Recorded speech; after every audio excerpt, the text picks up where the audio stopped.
What is up, everybody, and welcome to a new episode of Wrestling with Rumors. Welcome to all of you. So, let's not waste any more time. Let's get right into it. So, before I begin, like I do every episode, I just want to let y'all know that Wrestling with Rumors, every rumor that I read, a few of the rumors from this past week, the rumors, that is what they are.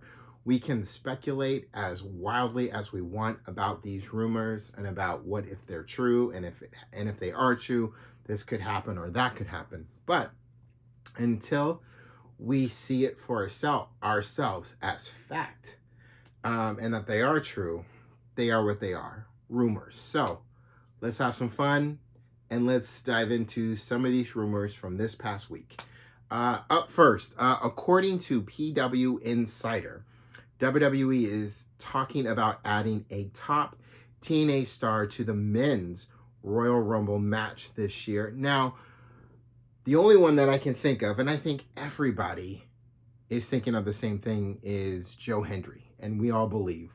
So let's keep on believing, and hopefully, this Saturday at the Royal Rumble, we will see Joe Hendry and get the whole crowd just clapping.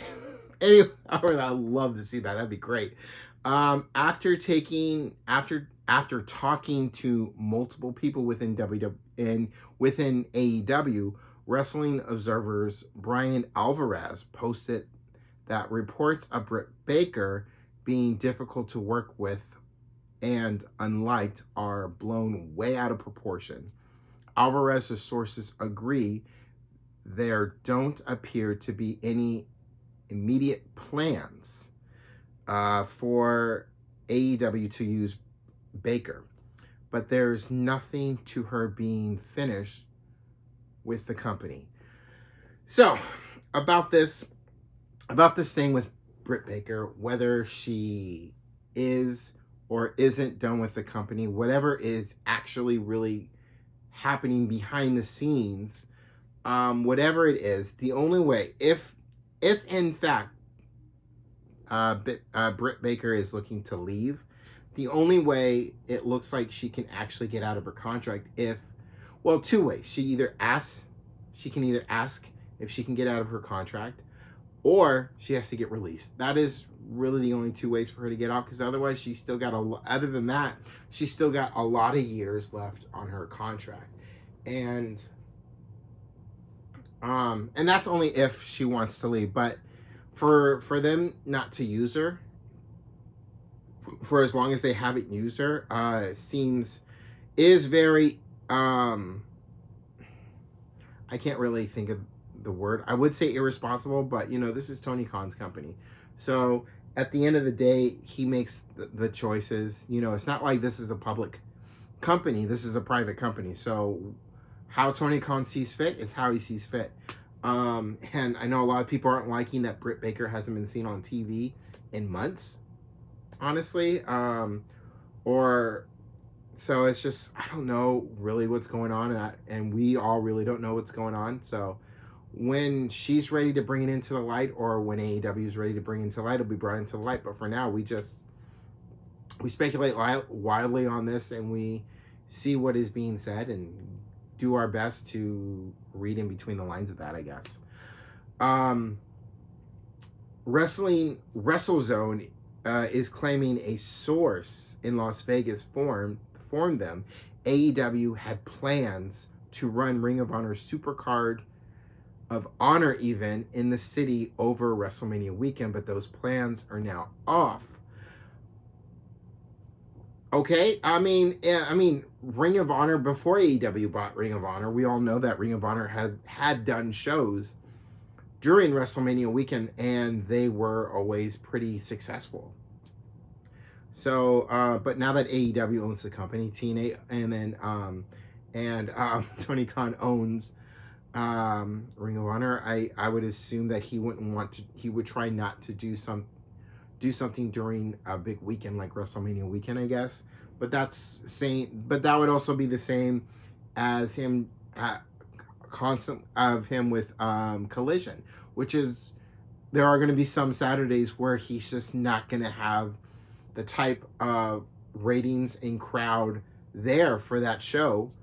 Mostly because depending on the Saturday, it's either a Saturday night's main event is on, or a PLE, like a Royal Rumble or a Elimination Chamber or a WrestleMania. So that is what it is on that. WWE current plan is to stop using the Bloodline name for Solo's faction with Tama Tonga Loa.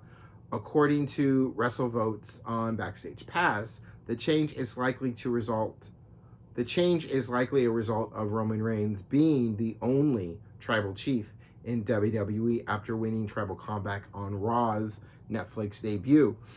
Now, the one name they didn't put in there as well is Jacob Fatu. Now, we could read into that, saying that Jacob Fatu is going to go on his own now.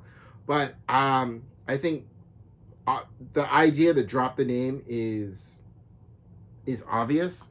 Granted that now that Roman Reigns is the one and only tribal chief, eventually, I think at some point, a bloodline will reform itself under Roman Reigns. But as far as Solo Sikoa with Tama Tonga Loa, and Jacob Fatu, whatever they decide to call themselves, what happens next is we've already kind of been seeing it with Jacob Fatu and how he's off the chain. And we haven't even seen Solo Sikoa on TV. We saw him on TV once. He got up in the ring, held the mic in his hand, and it looked like he was about to say something. And then nothing. He just dropped the mic and left. So whatever happens next, it is a possible more dangerous faction than ever now that they don't have something like a bloodline, a name like the Bloodline, and they have really nothing else to lose. So where they go from here, I do not know, but I'm very excited to see what happens in the coming months as it pertains to Solo, Jacob Fatu, Tama Tonga, and Tonga Loa. That'll be fun, especially when Tonga Loa comes back from his injury that he sustained last couple of months ago in November at the War Games match. Because we're also expecting Bronson Reed to come back too eventually. Now I think Bronson Reed is someone that we might see come back this Saturday at the Royal Rumble. The Royal Rumble is going to be is always exciting, but I feel like there's going to be there's going to be some people returning, there's going to be debuts, it's going to be exciting. Moving on. So those were just a few of the rumors for this week. I kept it short because I had some highlights that I wanted to go over from this past week, especially a recap of Saturday night's main event, which was incredible. So just to go off to keep this going, Ricky Starks had asked for his release, and it was reportedly denied by Tony Khan, and since it was declined, Starks will just pretty much have to wait out his remaining time left on his contract. And I get why he wants to get released, because he's not being used. He wants to be used. He said it in an interview not too long ago, how he wants to be used and to use him, but they're not using him at all. And whatever the reason might be, it just, whatever it is, but it sucks. And Ricky Starks is a hell of a talent, and they are missing opportunities to use Ricky Starks on AEW. But I would say the same thing, it being in WWE. WWE has made those mistakes in the past in not using certain talents that should be used, and just letting them sit around waiting for the contract to expire. So guilty. It's a thing that happens from AEW to WWE to even TNA to whatever. All promotions at some point do that with talents. On last week on AEW Dynamite, there was Brody King, Buddy Murphy, and Julia Hart all were in a vignette saying, and I quote, for years we've had a voice to guide us.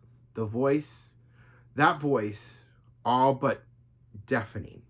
Now that voice has gone silent, and we are done living in the shadows. It is time to honor ourselves. No rules, no leaders, no gods, no masters, just violence. When we bark together. That pretty much says what we all know, that I want to say Aleister Black because I feel like if he does come back to WWE, he might go back to be calling Aleister Black. But Malachi Black, that puts a period in Malachi Black's time in AEW. Possibly still. I really feel like that's how that's going to go. I think he's done with AEW. His contract is up with AEW sometime between February and March. So chances of seeing him at the Royal Rumble are very, very slim. It would more or less be something that if he does come back to WWE, which I feel like, not just myself, but I feel like a lot of us believe he will come back to WWE, especially now that it's under Triple H's run. It would be to set up something that could go into the chamber, not the chamber match itself, or something that match at the Elimination Chamber, or hold on to it and make it some kind of a surprise for WrestleMania, possibly. But if he does come back, I think he'll go back to using the name he was under WWE, which is Aleister Black. But if he keeps the name Malachi, that'd be pretty dope. That'd be pretty dope if he kept that name too. The transfer window that's going down within WWE between brands. The Miz and Damian Priest and the Wyatt Six are all now under the same roof under SmackDown, as A-Town Down Under are now on Raw. This is the transfer window is a thing that really puts us in moments where we are surprised, where Raw superstars have been transferred to SmackDown and SmackDown superstars are now transferred to Raw. It can be a little bit surprising when you don't see it coming, which is cool. I love that feeling of not seeing it coming, especially in WWE, because the shock value for it is so much better. And the feeling of is like, holy snikes,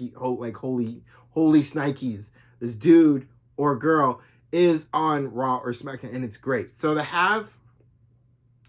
I think the big get is Damian Priest. No disrespect to the Miz. Miz is a hell of a talent. He has won every WWE championship under the main roster. Damian Priest, though, is right now just on fire right now and where he's at in his career. A former World Heavyweight Champion, now on SmackDown, now has his eyes on Cody Rhodes and the WWE Undisputed Championship.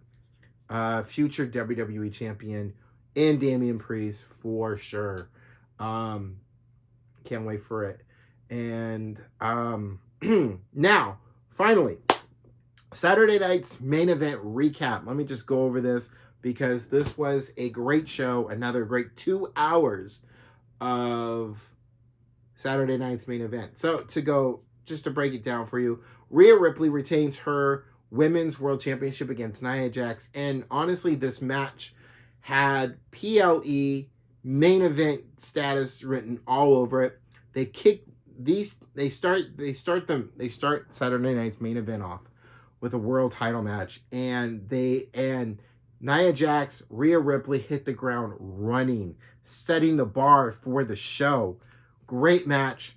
This felt like a pay-per-view match from start to finish. It was a great match. Rhea Ripley retains her world championship. Excellent match. Braun Breaker versus Sheamus in a war of a match. I swear, you get these two in the ring and they go to war every time. These two hard hitters, And it was a great match. And this match really, going into this match really felt like this was the one for Sheamus to finally get the one championship that has eluded him his entire career, the Intercontinental Championship. But Braun Breaker retains. Hell of a match. We go into the first segment of Saturday Night's main event, the first and only segment really of Saturday Night's main event, which was Shawn Michaels mediating the contract signing between Cody Rhodes and Kevin Owens, which Shawn Michaels successfully got Cody Rhodes and Kevin Owens to sign the contract, but leave it to Kevin to say what he's going to say. And he said what he wanted to say. And then Michaels added to that, hearing what Kevin was saying and just calling Kevin Owens jealous, saying that he was jealous of Cody. And you feel like it's coming where Kevin is going to do something to Michaels, but nothing happened to Michaels yet. Not yet. Kevin Owens, Cody Rhodes, they signed their contracts. Everything was good. And then as Shawn Michaels takes contract, and after both championships are hanging in that little thing that they have that they hook them in, and then put it up against high, and it'll stay up there until their ladder match this Saturday. First, Shawn Michaels goes to shake Kevin Owens' hand. Kevin doesn't shake Michaels' hand. Then Michaels goes to shake Cody Rhodes' hand. While Cody is shaking Shawn Michaels' hand, Kevin goes in for the cheap shot, hits Cody Rhodes. Cody Rhodes goes down, and then Cody Rhodes goes after Shawn Michaels, sets him up for the pile driver. Cody Rhodes comes back at Kevin Owens, gets Kevin Owens to drop Shawn Michaels, and then Shawn Michaels gets himself in position and hits Kevin Owens with some sweet chin music. It was sweet to see. And that was it. Shawn Michaels grabbed the contract, bounced. That was it for that segment. We are ready. We don't need these two to be talking anymore. We're just ready for the ladder match. And it's going to be a hell of a ladder match this Saturday. I know that's for sure. And then in this next match was really like King Kong versus Godzilla. And it doesn't matter who you thought was King Kong or who was Godzilla. This match was going to be crazy. And we know it was going to be crazy. It would have been pretty dope if they were able to figure a way how to break the ring. But that would have had to make it the main event to do that. So anyway, Braun Strowman versus Jacob Fatu. And Jacob Fatu unleashed these two. They went to war. Inside the ring, outside the ring, over the commentary table. I mean, these guys, they brought it, right? They brought it. And sadly, this match ended in a DQ because as Jacob Fatu just wouldn't stop pounding on Braun Strowman, and Braun Strowman just couldn't defend himself anymore. The ref was trying to stop Jacob Fatu, but Jacob Fatu is like, "Get your hands off me," and throws the ref out of the ring, which then gets him disqualified. So Braun Strowman wins the match by disqualification. So I know these two are going to meet again, but that Jacob Fatu didn't care about some match ending in DQ. The bell rang. He didn't care. That's not going to stop him. He kept going. You had to get the refs had to come out. Security had to come out. Everyone else from backstage had to come out, including Tama Tonga himself, had to come out to try and stop Fatu.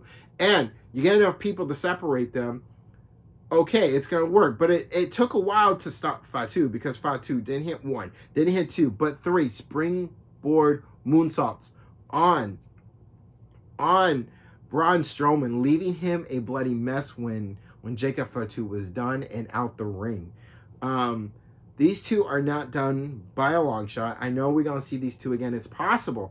It is possible that if we do not see this match happen again this Saturday at the Royal Rumble, which we probably don't because they have a certain amount of matches that they're going to have for the Royal Rumble, and then they have the two big matches, which is the Royal Rumble matches, the men and the women's Royal Rumble match. Yeah, so where it'll probably be like at some point, probably something that will happen on a SmackDown or an Elimination Chamber match. I do not know, but these two are not done by a long shot. Moving on to the main event, Jey Uso versus Gunther, the World Heavyweight Championship match. You know what? We got to give it up to Jey Uso. Main event, Jey Uso. You know, this man goes out on his own, and he is one of the top WWE superstars in the company right now. Championship or no championship, he is one of the top guys. Main event, Jey Uso. He lives up to the name, main event. He lives up to the name, and he is killing it right now. And what, you know, he's proving that he's more than just a tag team. He's been proving he's more than a tag team wrestler. He is a hell of a single superstar. And right now, Jimmy Uso is beginning to do that same thing. Seeing the Usos together is always going to be one hell of a tag team match. These two are decorated in tag team championships. But what they are doing now separately on separate shows is really a good thing to see, because you can see having them separate is showing that there is more to Jimmy and Jey Uso than just them as a tag team. They are so much more separate as single competitors, and it's great to see. And to think of Jimmy Uso as a future United States champion while he's on SmackDown is an exciting thing to see, and I hope I see it one day. I mean, you would have to go through Shinsuke Nakamura, but still, I would love to see it one day, just like we saw Jey Uso win the Intercontinental title. But for Jey Uso to go up against Gunther in this World Heavyweight Championship match, Jey Uso brought it. He brought everything to Gunther in this match, and even with the Uso splashes and the super kicks and the spears, there was no quit in Jey Uso, and bringing all of that and more to Gunther. And after the match, even though Gunther retained his World Championship, more respect on Jey Uso's name and the man himself for what he did in that ring against Gunther once again. I mean, we know how Jey Uso is against Gunther, and we know what he brings every time. And there have been so many opportunities where Jey Uso has been a hair away from beating Gunther, and he did that again. This past Saturday at Saturday Night's Main Event, where he was so close, near fall after near fall, but he didn't get it done. It was a no yeet in this case. But respect to Jey Uso, and Saturday Night's Main Event was once again a great show. They haven't announced when the next Saturday Night's Main Event will be, but I am looking forward to it for sure. That is, I want to see here. Do I have anything else? I don't have anything else. I think that covers it. Oh yeah, one other thing that I wanted to say before I go. No matter what this past Saturday, both Saturday Night's Main Event and AEW Collision were both on at the same time. Now, whatever you chose to watch first, that is your choice. What matters, it doesn't matter which one you watch first. Like, if you wanted to watch Saturday Night's Main Event first and then record, or go back on HBO Max and rewatch the replay for Collision, good. Do that. If you wanted to do it the opposite way and watch the replay on Peacock for Saturday Night's Main Event, good. Do that too. No matter what, it was a great Saturday night for professional wrestling. Actually, we had both AEW Collision and Saturday Night's Main Event. Usually it's just Collision, but on one of those rare Saturday nights, and like this Saturday night, you have a choice. You had a choice in what you wanted to watch that Saturday night. So, successful Saturday night all around for professional wrestling. And it's a hell of a time to be a professional wrestling fan. Anyway, that'll do it for Wrestling with Rumors. I appreciate y'all for giving up some of your time to watch this new episode of Wrestling with Rumors. I'll see y'all next week. And next week's going to be a little bit different because I will have some rumors, but the main focus for Wrestling with Rumors is gonna be the Royal Rumble. I'm gonna talk about it. You know, I'm gonna talk about a few things. I'm gonna highlight some things from the Royal Rumble, and I'm looking forward to talking about it. I'm looking forward to watching it too. I cannot wait. It's gonna be exciting. Anyway, I'll see y'all next week for Wrestling with Rumors. Until then, keep your head up, take care of yourselves, and I'll see you on the other side. Peace, y'all.